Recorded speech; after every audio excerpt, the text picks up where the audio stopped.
Christmas in Camelot. Chapter 8.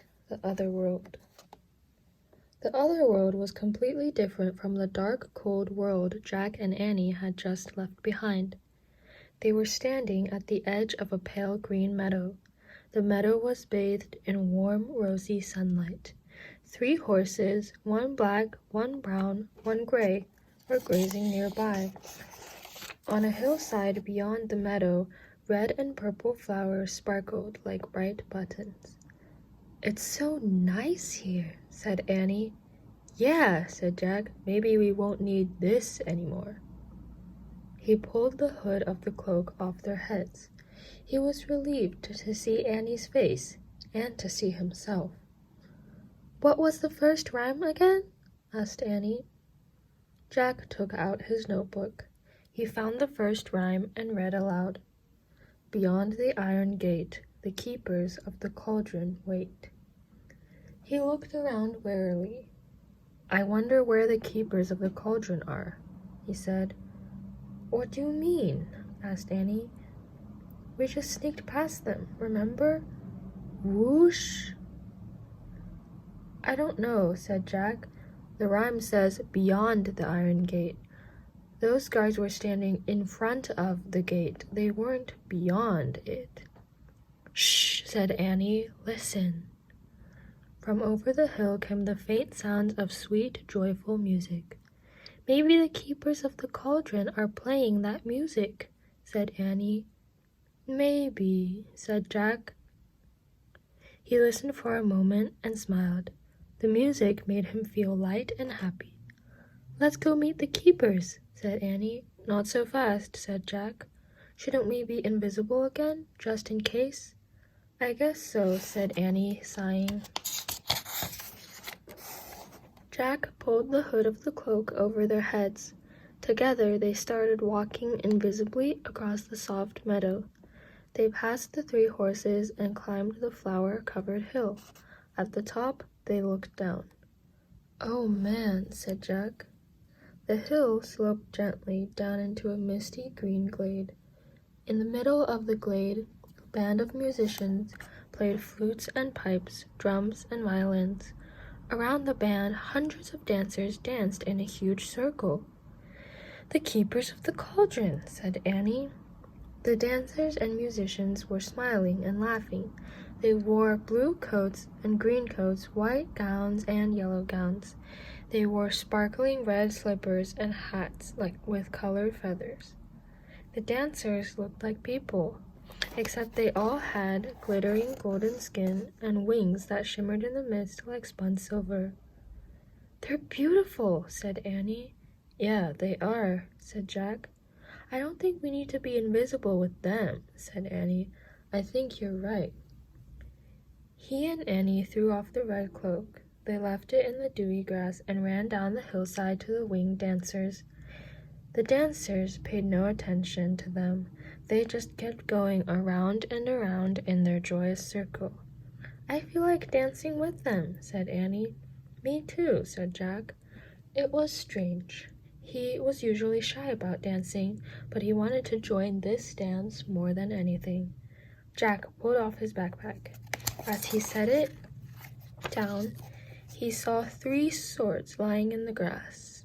But he didn't stop to wonder about them. The music was calling. The winged dancers broke their circle and welcomed Jack and Annie into their dance. Annie held Jack's right hand as he grasped the slender golden hand of the dancer on his left. The dancer smiled down at him. Like the others, she was as tall as a grown-up, but she didn't have any lines or wrinkles on her face. All the dancers looked very young, yet they seemed ancient at the same time. Jack danced around in the circle. His heart leaped. His spirits soared. His glasses fell off, but he didn't care. He kept dancing. As he danced, everything in his mind became a blur. He forgot about Morgan and Camelot. He forgot about the quest for the water of memory and imagination. He forgot all his fears and worries. "Jack, look!"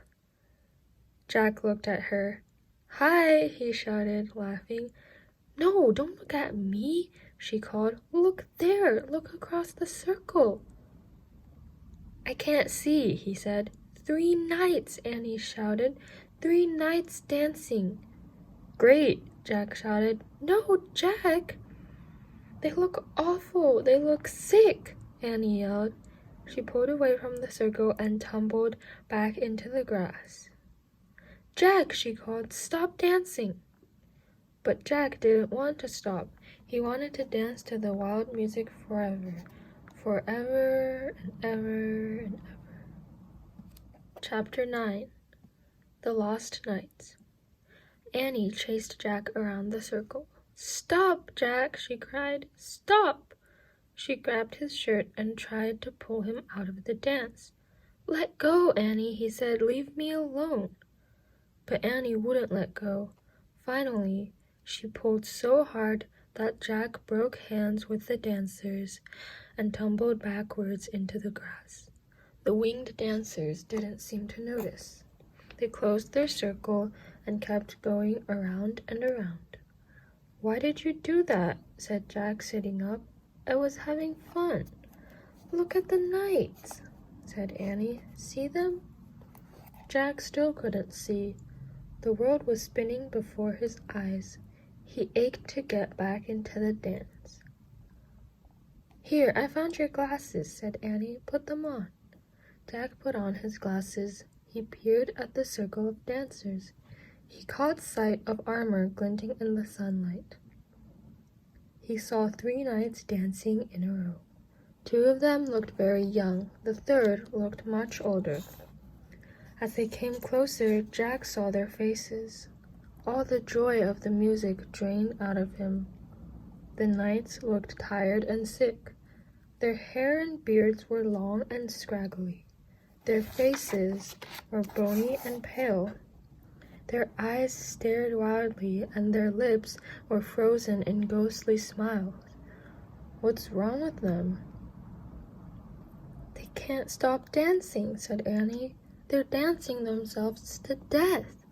"They must be the lost knights from Camelot," said Jack.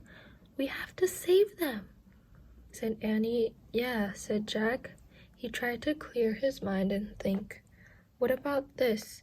We get back in the dance and we take places between the dancers and the knights." "Yes, then we can pull the knights out of the circle," said Annie. "Wait," said Jack. "What if I can't stop dancing again?" "Just don't let yourself get caught by the music," said Annie. "You have to think about something else. Think about why we're here. Think about Morgan." "Okay," said Jack. "I'll try." Jack and Annie crouched in the grass. They watched and waited as the knights danced, closer and closer and closer. "Now!" shouted Annie.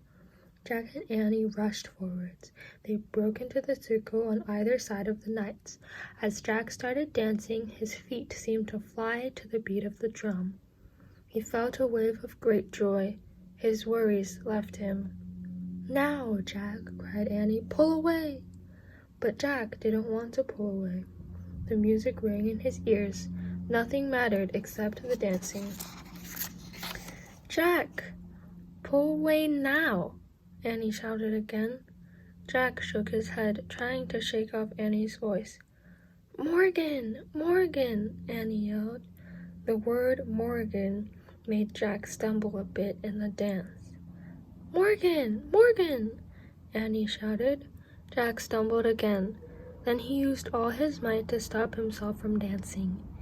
He let go of the hand of the dancer on his right and threw himself out of the dance, pulling the knight on his left with him.